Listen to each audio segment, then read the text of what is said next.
Hi, everybody. My name is Hitendra Patel. I am the managing director of the Global Innovation Management Institute, and we've been running this think tank for the last almost 3 years now. This think tank is all about innovation, and we get together once a week to discuss one of 3 topics. It's a topic either on what are the trends that are going to change the world, and we look at those trends and try and be ready for them so that we can anticipate what the future is going to be and start preparing for the future and creating a future that we like. The second part of what we cover is covering innovation management techniques. What are the latest techniques people are using to do innovation management? Whether it's new ideation techniques, new ways to form teams, new ways to organize, new ways to partner, new ways to collaborate, but new ways to go faster and cheaper, be able to do bigger, better, and bolder things. And the third one is to learn about innovation going on in different countries. Countries like in Japan, in Korea, or in South Africa, or in the United States, or Colombia. And today, we have a very interesting topic, which kind of cuts across a combination of an issue which is going on in the United States, probably in your own home country also. So it's a topic, a trend about social justice and innovation. And on the other side, it's got innovation management techniques inside here, different ways to be able to help organizations solve problems because they can't afford it. And you got to find different ways to organize to be able to deliver that. And it's about the United States. So we're hitting the 3 topics at one time: the country level, innovation management, and the trend, social justice. Today's topic is about President Biden's biggest challenge, one of his top 3 challenges, which is about closing the racial wealth gap. Our speaker, presenter is Julie Yao Cooper, and she's going to be talking about this accelerator that they put together in partnership with LISC, which is working at scale, helping small businesses across America close the wealth gap, and then from there, create wealth 2x, 3x, 4x wealth, and that wealth then creates the social justice and the equity in the country. So Julie, welcome to this program. Our audience is very keen to understand what's going on. Why is this topic important in the United States? Why it was difficult to address, and why nobody was able to address it as how you're addressing it. And of course, inside here, it's clearly a problem that can only be solved at scale. And so how do you work with partners and collaborate with partners to make that happen? So we're very interested in hearing what you've been doing and share with the group over here. So Julie, welcome. Introduce yourself and allow people to know you better. Thank you very, very much, Hitendra. Hello, everyone. I will start off by saying I come to this meeting every week. I love hearing the speakers, and it's a little intimidating to be presenting, but at the same time, I'm really excited too, because this is a program that is very near and dear to my heart. And I hope by the end of my talk, you will have a better understanding of why. My name, as Hitendra said, is Julie Yao Cooper. I'm a senior director here on IXL, and I get to work on a number of different projects. But the one that I've been working most closely with is this 2X, or sometimes what we call here, LISC program, which is focused on uplifting small and underserved businesses, as the title of this talk goes. So let me share. I've already shared my agenda. Thank you very much. So what I'm going to be talking about today is the program, the 2X program, and I'm going to step through first some of the background and vision of the program, the sort of why are we doing this? Then I'll share very briefly with the group exactly what this program is, talk about our results and what we've learned having done it several times, what success factors work, and end with where we hope to go from here. Please feel free to ask a question in between, but I know that this program, we often have a lot of time at the end to ask, and I'll be looking forward to your questions then as well. Julie? Yes. Can you put widescreen? We're also seeing very small your PowerPoint, and we're seeing the entire screen. Sure, of course. Yes, there. Is that better? Yeah. Great. Okay. So the origins and vision of the 2X Accelerator program for BIPOC-owned businesses. Now, before I go on, I want to give a couple of language issues. The first is BIPOC. You may have heard it before. Some people are familiar with it, some people are not. We use it as an abbreviation here to stand for Black and Indigenous people of color. So it's basically another abbreviation for minority-owned businesses, albeit a certain sliver of it. It's been changed to BIPOC in order to include the Latinx community, and the word is still evolving. But what we're using BIPOC-owned businesses is the group that we're really looking at. Black-owned businesses, Latinx-owned businesses, Indigenous businesses, and any other community of color that we think is being underserved. LISC is our partner, a very strong partner with us in the US, and their role or their mission is to basically uplift communities and act as an in-between, like to get funding, find communities that they can give the funding to, build programs and stuff. And so they're a perfect partnership with us as well. So if you see BIPOC or LISC as I talk, know what we're referring to.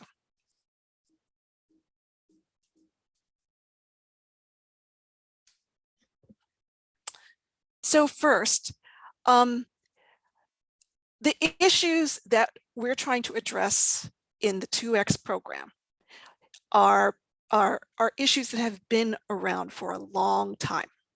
The COVID-19 crisis highlighted it, but it didn't cause it, nor as COVID has died down, have they gone away. So what are some issues that are involved? Just overall, if we talk about the wealth gap, there's just a gap everywhere. For businesses, it's about being twice as likely, Black businesses were twice as likely to close than white businesses. And even during the spring of 2020, 40% more Black-owned businesses actually closed.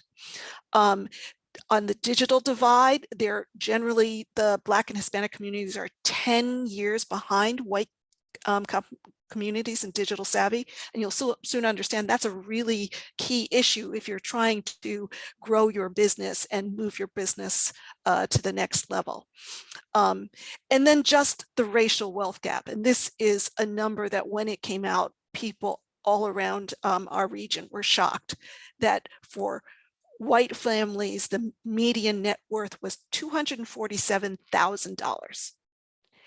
And for Black families, it was $8. And that's not a mistake, $8, their net worth. So huge gap that we're trying to overcome. And there's one more point that I thought was a very interesting point that gives us even more impetus to do something. And that is that when called upon, 40% of all Black-owned businesses will do something for the community versus 27% from the overall community. So not only are these minority communities needing help, but they are poised to do more with that help to give back to the community. So it just, all these things together make them a really great sector to serve. So what's IXL's goal? And the idea is that we want to energize these BIPOC SMEs. We want to help them through improving their digital readiness, giving them strategy, giving them actual improvements, giving them ability to get new sales. And that is what the whole program was designed for. The accelerator worked that way. And so we partner with LISC to deliver this virtual accelerator program. We work with businesses, and I think this is one of our strengths, not just to come up with, paper plans or, oh, you can do this or you can do that, but with our consulting teams actually working it on for them, making it very implementable, getting them started. And that is something that we've heard in feedback that's very different and helpful and successful in our clients' eyes. And finally, also to be able to build an ongoing community, an ongoing platform where they could, where these companies can continue to grow, as they grow.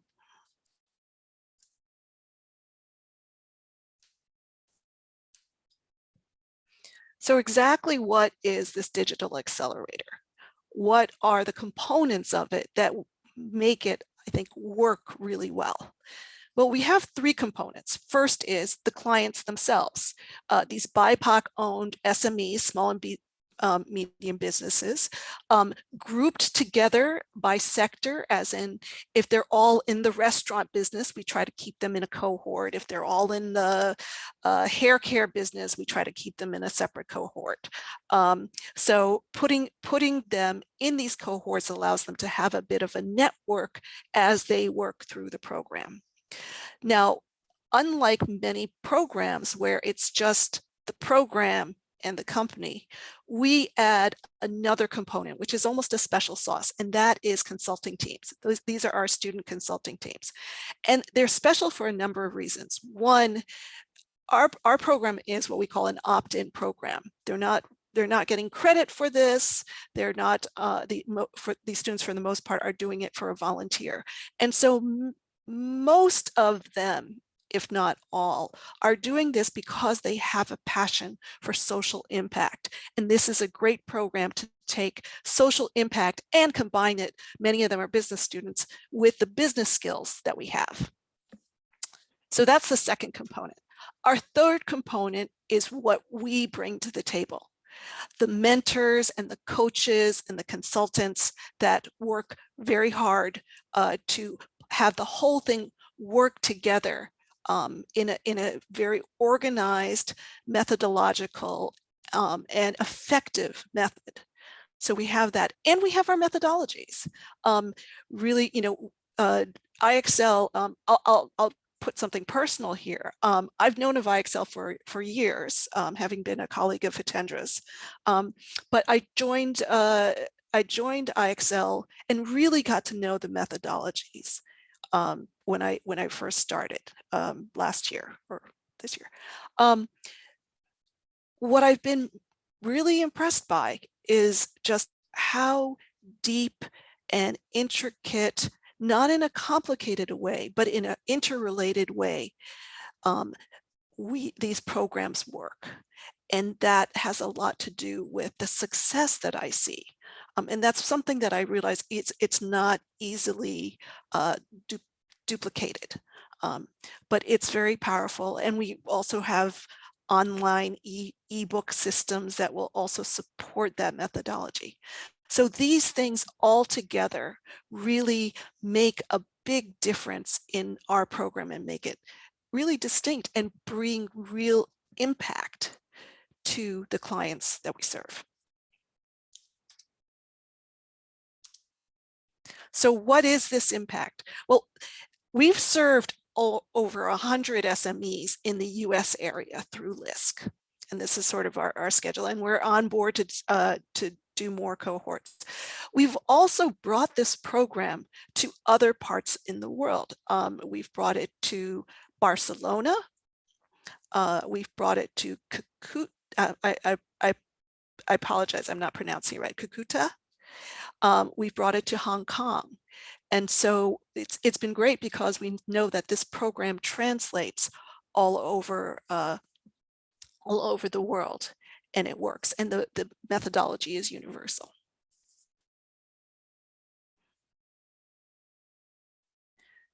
We collect testimonials as well as metrics and data over time. These testimonials are ones that came right after the program, and to us, they're really powerful, like Sweet Teas saying, hey, I've done a lot of this stuff before, but this made a difference. This gave me a real implementation plan. This helped me transform my business. So a real 2x change. Or, you know, being able to felt listened to. You know, the team was able to take what I was saying at them and say, you know, create something that I actually needed. And there was anecdotes that, you know, far from being skeptical about the student teams, you know, which is a little bit like, oh, students are going to help us, huh? By the end of each program, each client loved their teams. They got so much value working with them. It was like getting extra help to learn things, to grow things, to pass ideas around. And that was, that they said was a surprise and very valuable.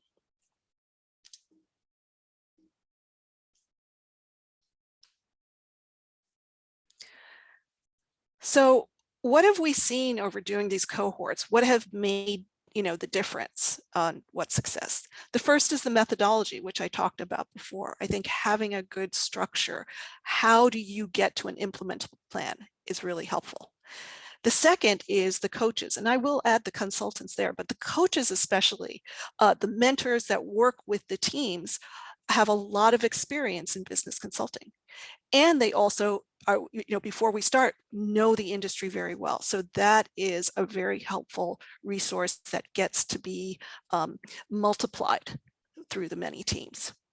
Our digital tools, we have tools which we're always growing and innovating and refining. Quick growth, think of these as very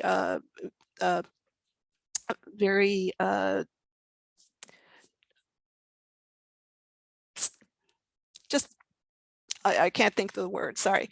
Quick growth is a good program online that helps organize the students, helps organize the mentors, puts it all together, gives them just a lot of more resources than just having that half-hour meeting with the mentor or attending the workshop.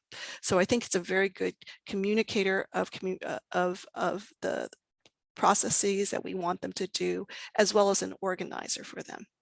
And finally, we do bring expert advisors in, as particularly if it is an industry that we don't know very well.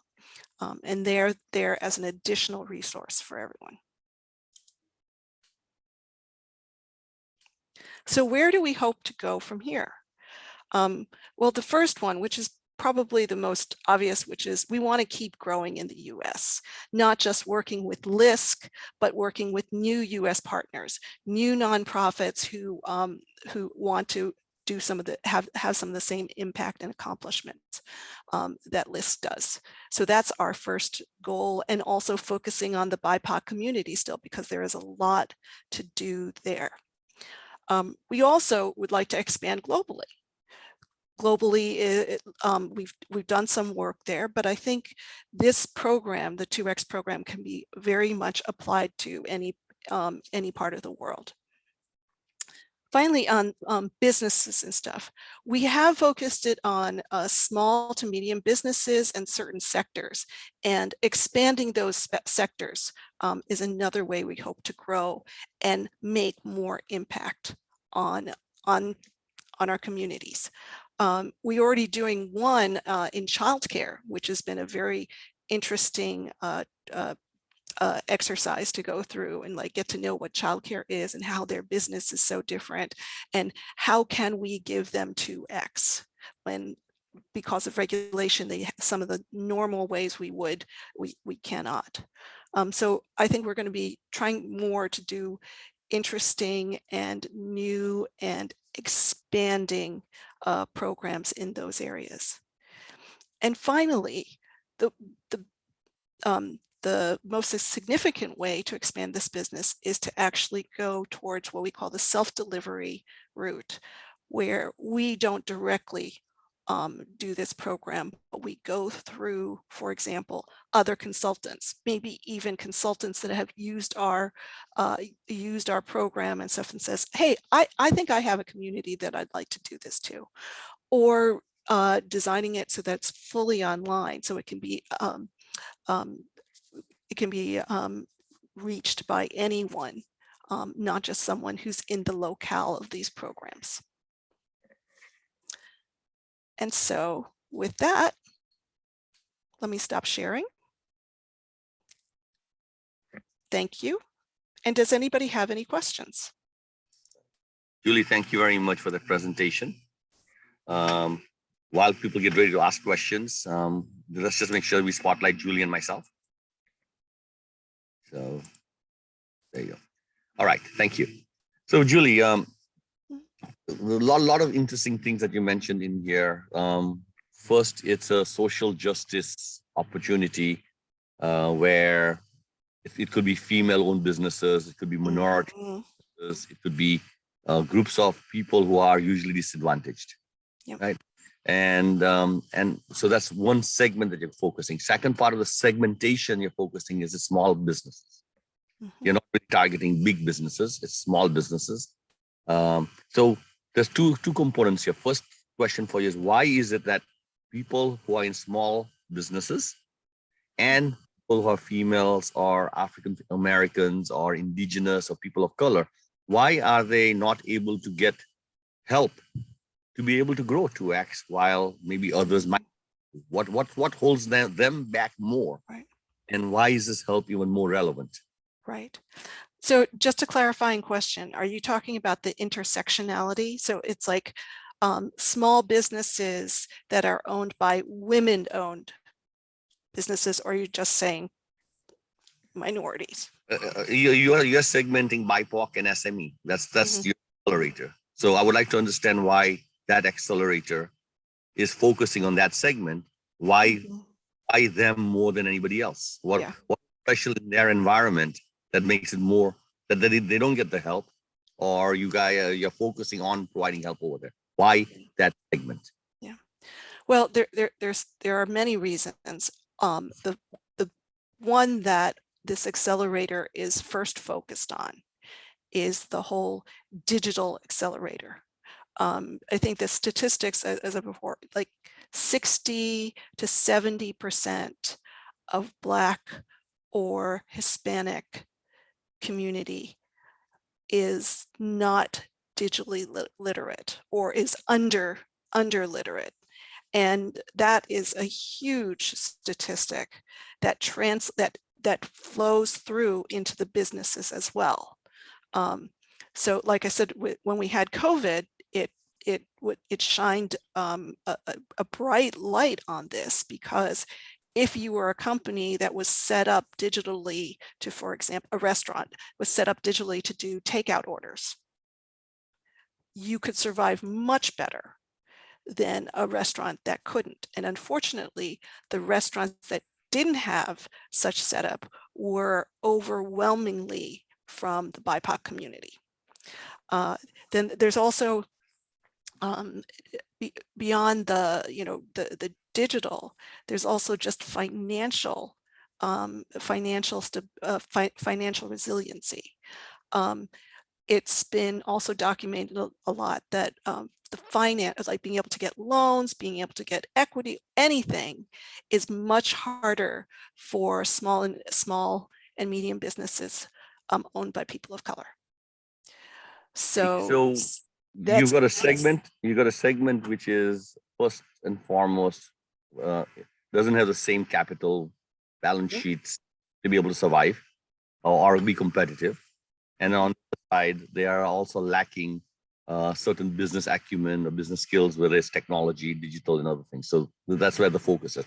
And so then in this particular program, why who funds them? Who pays for them to participate in this program? Where's the money coming from for the small businesses to say, hey, I need help? Yeah. Where's the money coming from for the help that they get? Yeah. No, by and large, the money is coming from several what we call nonprofit sources or governmental sources. So government might come up with money, large nonprofits may come up with funds, city communities, chambers of commerce, all these organizations who want to help this community. That's where the funds come in. But the thing is, funds without knowing what to do with it doesn't work. So they're always evaluating, where can I put my money? What program seems to show the most promise? What program is showing real impact? Because that's how they're measuring their dollars. And that's very successful. The power of LISC, why we found LISC as a very good partner, is because they are set up to get those funds. They have a lot of connections with a lot of different funds.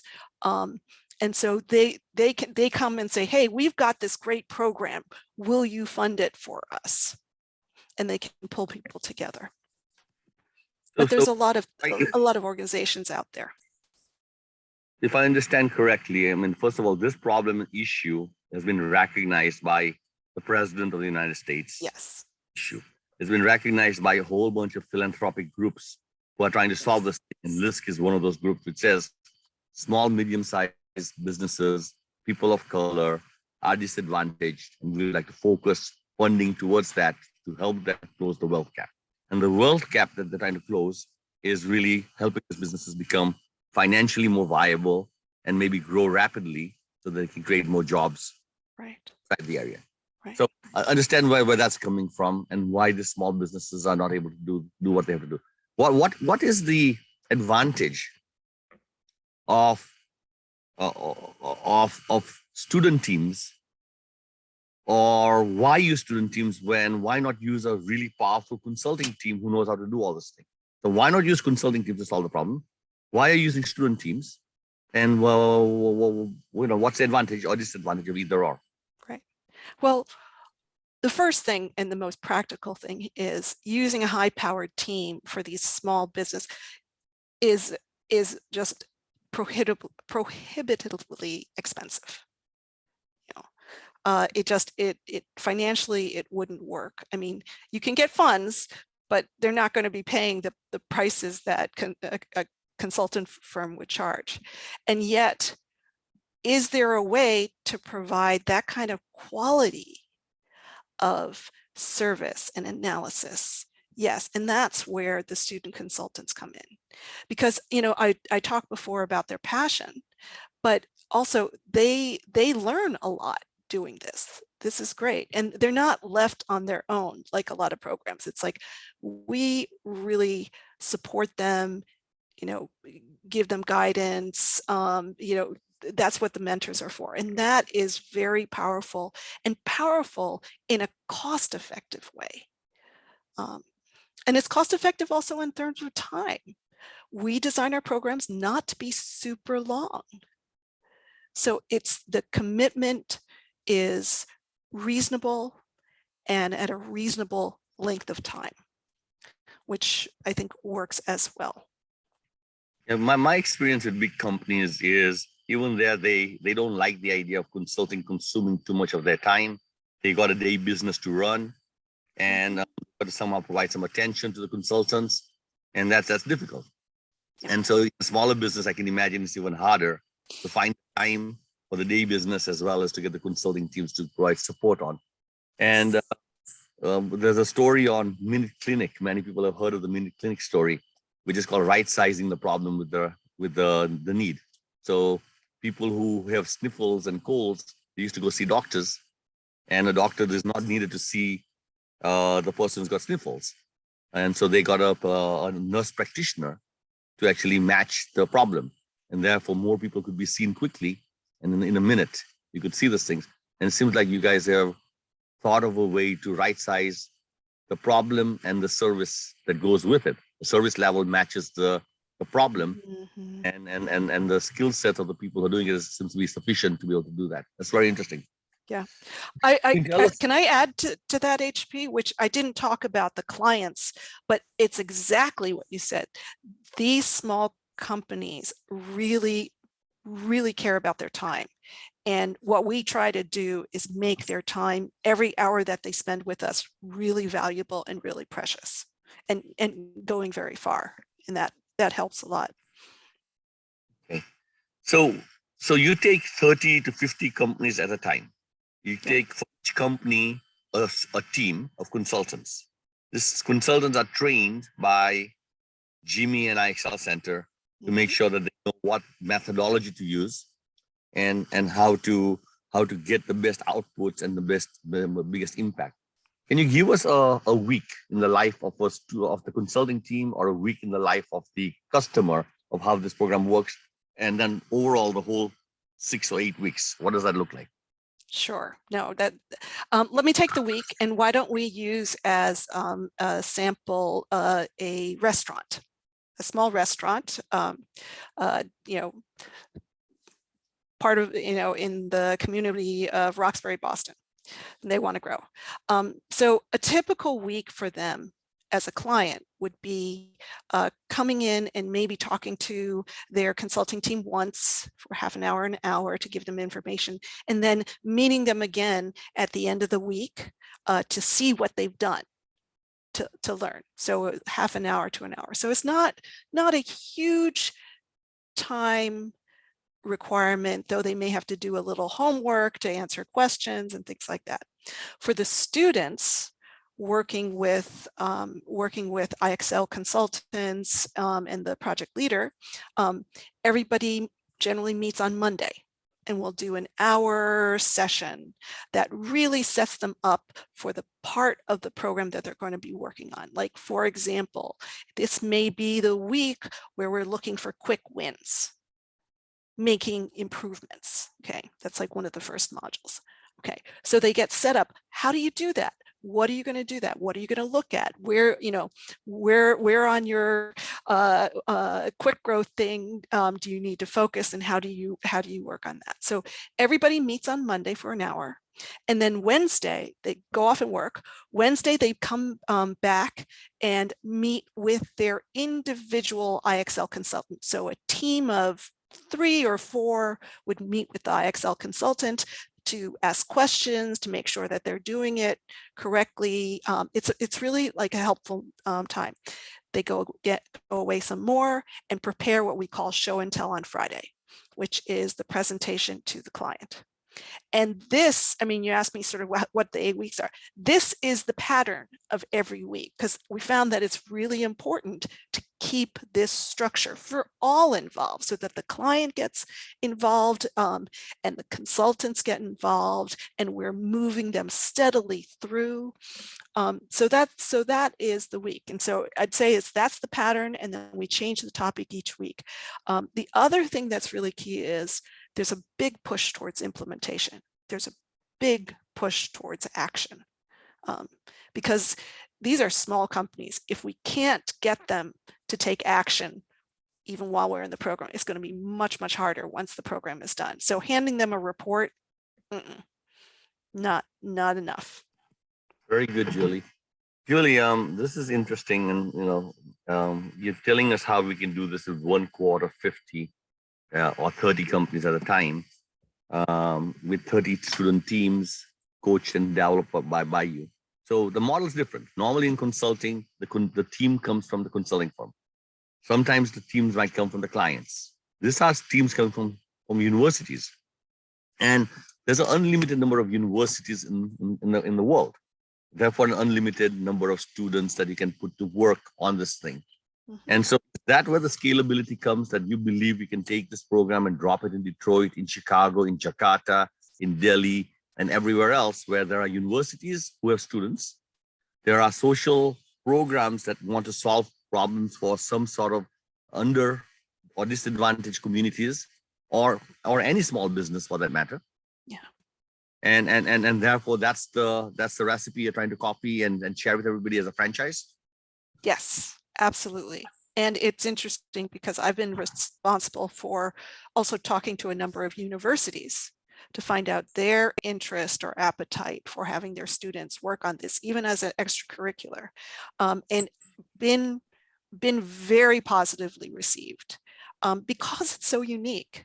The students like to have social impact, but this goes beyond social impact. This is like taking your social impact desire or impulse, but marrying to real business skills that you're trying to develop and consulting skills.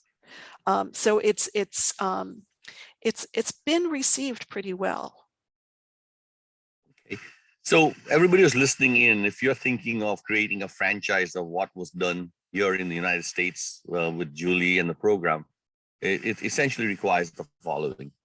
You need to be able to aggregate 30 to 50 small businesses very easily. You need to somehow get funding. More than likely, the funding is not going to come from those individual companies. It might, but it's from maybe a community, from the government, or some sort of social impact, the United Nations, some sort of development bank or other says we need to fix the small businesses. And then you do an accelerator of 30 to 50 companies, and they go through a program. But now, because they don't have the bandwidth to put teams and students together, or teams together, those teams are going to come from the university partners. So it's a 3-player game, maybe even a 4-player game. You have to offer the accelerator. You got to find somebody who can aggregate the companies. You got to get the funding together, and you got to universities to make that happen. But if you can put all of that together, what is the glue that keeps it all together? Well, what's in the program management that you have that allows all these people to know what their roles are and how they can work together? Is there a technology platform that you guys are using? Is there some sort of system that allows everybody to know their role, time, and where they're going to be, when, what, and all that kind of fun stuff? Seems like a lot of players. How do you do that? Well, we do. I mean, I was talking about quick growth and the online program, but we also have a LMS, which is basically a system that we put everything on. So yes, you can.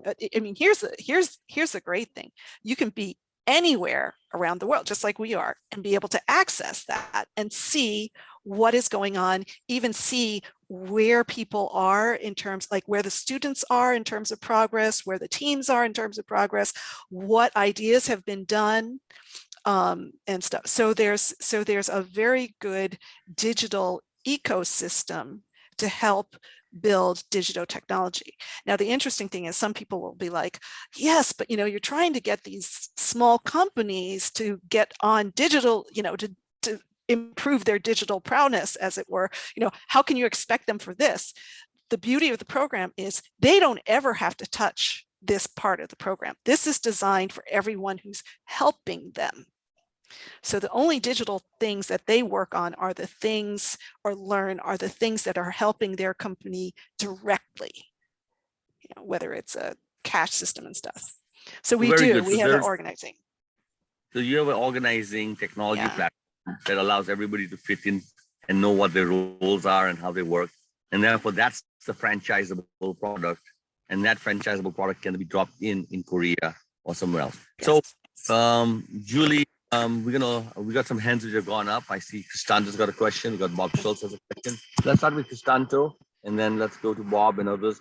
But the main point over here for all of you listening, this is a program called 2X.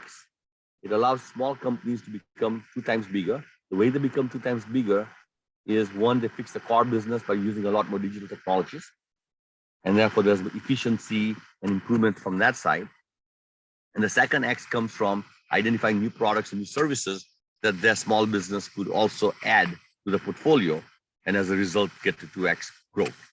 So that's what 2X is all about. Cristanto, you're welcome, and introduce yourself and also your question. Hi, Cristanto. You're on mute, Cristanto. Mute.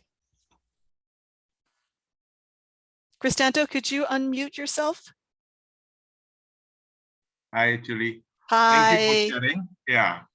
You're welcome. It's now becoming more clear to me after discussing with you for some time.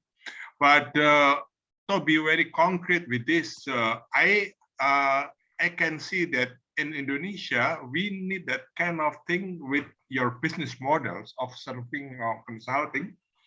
And the target customer will be the CSR of companies, the corporate social responsibility funds, and in collaboration with the several progressive universities.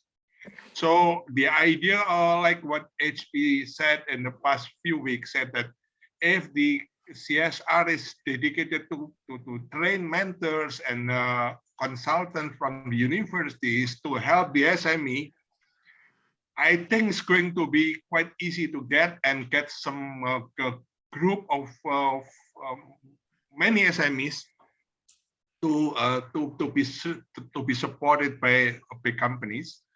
And I think what I need to from you is just a proposal that actually you can actually present to the companies and academics at the same time, because they will be actually invited to have in the forum, and then you probably present it, and then I think it will work. I hope so.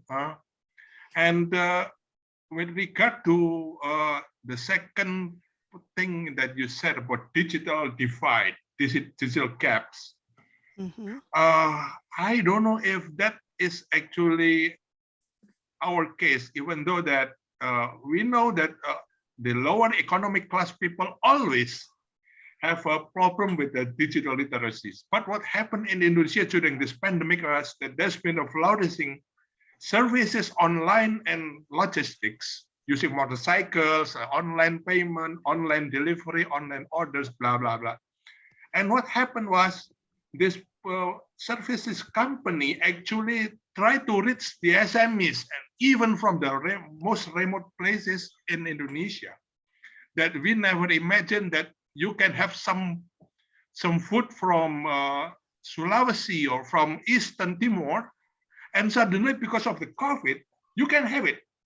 Okay, so it is not because of the SMEs, but because of the service companies looking for profit by offering exotic cuisine from different places that actually got a good market in the big cities like Jakarta.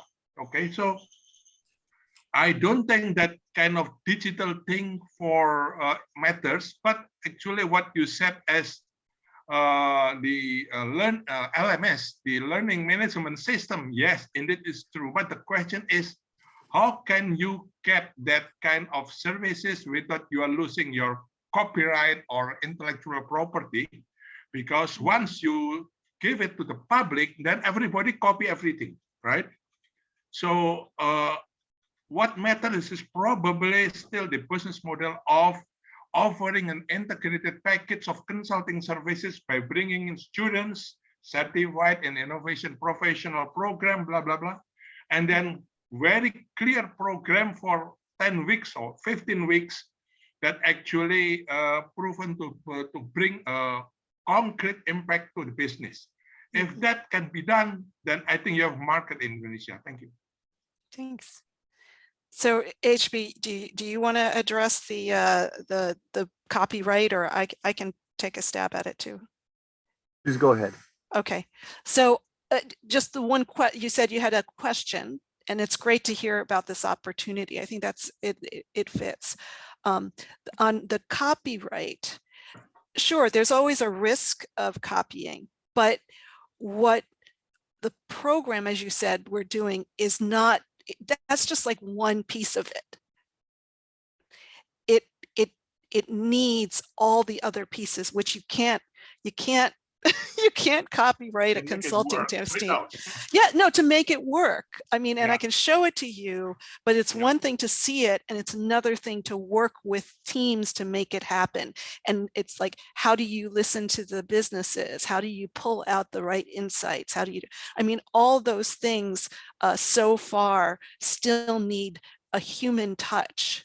And a human intellect. So not quite as worried, because if someone just copied our LMS, let's say, and didn't know anything about it, would probably quickly fail because it's just like, you know, what do I do here? I don't understand. How is this going to benefit? I don't understand. Okay. And I think consulting in general, those methodologies of consulting eventually gets out to the business school professors. They write a book about it, and then next second, everybody has a understanding of where to play, how to win, Michael Porter's 5 forces, marketing, segment, target positioning. So eventually it gets out to the market, right? And people will copy, and people will say it's the same. And it will be very hard for you to say mine is different or better. So without a doubt, Cristanto, you're absolutely correct that competition will be able to claim the same things that we are doing. But just like Apple and Samsung, when it comes down to the execution of it, it's very hard. So we have to rely on results and outcomes a lot more. Think, did you deliver results? Did you deliver outcomes? And if we stay true to that part of the equation, then I think we can compete. But we can't compete on the marketing story or the sales story saying, I can do it also. Everybody can say, I can do a McKinsey strategy. They can say it. But when the delivery comes, it's not true. So we have to build the case studies. We've got to build a library of stories of success cases. And we just got to remind people that you can buy the other person because they're cheaper or maybe lower cost. But what outcomes did they deliver? And stay true on the outcomes and the history and the traditions that allows us to be a little bit more different. But it is not truly copyable in terms of execution. It's copyable in terms of communication, of marketing and sales. Right? So it's a good point on that. And that's true for everything that GIMI and IXL does and everybody else is doing. It's true for everything we do. Thank you, Krishan. We'll ask Bob for a question. Bob, if you're ready for a question. Yeah, sure. So 3 quick questions. First, is there a cost to the students, Julie? No, there is not a cost aside from, we ask for them to volunteer their time, and they get, for example, they get training and get certificates if they earn them from that. So that's a real value to them. And so, but there's no cost to the materials? No. Okay, good. Okay, so number 2, have you done this with NGOs or refugees, immigrants, any First Nations, anything like that? No, but that's definitely something we're interested in. Because particularly now with the Ukrainians, they're going to have a problem in terms of what to do with the people that already know business and the ones that don't, and there's no methodology, and everyone's trying to develop a methodology, and I like the methodology that GIMI IXL has better. Okay, number 3 is, you mentioned the digital gap. So most of these businesses would have a digital gap. And part of the reason why I'm asking that question is because I've already connected Charles Buchanan with Grayson. And Charles has a company called Technology Helps. And it's a consulting company in technology at low cost for like a half a day a week or a day a week for whatever a small, usually a nonprofit could use. And that would actually be a really good experience for students in like in data analytics or computer science or something like that, to work on projects like that. Now, if you do that, then does your methodology cover that, or you'd have to kind of shape it a little bit? I think if what I'm hearing is that there's another company that specializes in helping teach digital technologies in a half a day or a day, like learn this program or learn that. Just want to be clear what the. Okay. Well, I think what happens is that in the past, the company was doing all the work. Okay. Now I think where I'm going is, well, why do we have, because a lot of these things you have an assessment in terms of what the problem is. And so now I have Technology Helps and Charles working with Phil Davidson in an undergraduate consulting course. And I think a lot of the clients that we have a way to source the clients as well are going to need digital help. So my thought is, well, why don't we get the students to do the digital help? Because that would be a good experience for them. Number 1, and they don't need artificial intelligence and they don't need virtual reality. They need, how do I get my website to function properly? How do I get some information in terms of how many hits I get or whatever, just something kind of basic. And what Charles is doing is he's actually productizing little modules like that. So I'll reconnect with him, and we really connected really well, and he's connected really well with Grayson. So he's doing some really advanced things with Grayson, but I think that his basic core thing, and he wants to go national, he wants to have like a profit company out of a B Corp. And so this actually, the combination would be good. So I'll try to get you two connected. No, that's great. And like you said, it's the technology that we're talking about is not, artificial intelligence or virtual reality or something. This is very basic. As a matter of fact, one anecdote was one company got introduced to a spreadsheet for inventory, and that changed their life. You know, no, but I mean, that's the thing. But the thing is, you would not think about that. You needed someone to see and go, okay, this is the simplest way you can solve it. You know, and so. That's good. And also your experience already would be helpful for somebody else. Okay, this is good. Yeah. Bob, just some thoughts on this. There's a lot of people who think of digital literacy as being able to use accounting QuickBooks, or it could be having a presence on the internet, whether it's a website or a Facebook or Instagram or something. But there's a range of solutions across the whole business where digital can play a role that most people are not thinking about it or find it as a headache, right? So it's not the issue that there aren't digital tools everywhere. There are thousands of vendors for everything. You want to do accounting, there it is. You want to do personnel, there it is. You want to do inventory management, there it is. The thing is right-sizing the solution, right-sizing it for the skill levels and the requirements of the small business. So people who develop these technology tools, unfortunately, either went from the big companies and brought it back down to smaller companies. So it's still very complicated. Or they went from the small companies up and it's not as scalable or as like and shareable. So we are still in a space called SMEs, 400 million of them worldwide. Just want to make sure you guys all get the numbers. 400 million SMEs worldwide. And no consultant can actually go target that market because it's all fragmented. No consultant can even afford to work with them because they can't pay the fees, one company at a time. So the combination over here is, how do you get the digital technologies to really allow you to touch everybody and provide a generic solution that works for lots of people? And we got examples of QuickBooks. QuickBooks achieved it. 4 million companies in the United States use QuickBooks as accounting software, right? So where are the other ones that are as simple to use with very low cost, and therefore they can all apply it? So that's one part just keep in mind, is it's a last frontier of consulting because it's fragmented. And it's so fragmented, you cannot aggregate the revenue sufficiently to make it exciting. So you can aggregate the revenue of one company or two companies, one would be enough. So how do you aggregate revenues? Cohort model. How do you aggregate problem solving? Cohort model. How do you get low cost consultants to support it? University students. And how do you somehow scale this thing up? So that's where the name of the game here is. And we need to work with the digital partners that you have, Bob. We do need the digital partners, and we need to make sure they understand that just because they have a hammer doesn't mean it's going to work. They need a whole bunch of tools, and they have to be customized very easily for each one of those markets.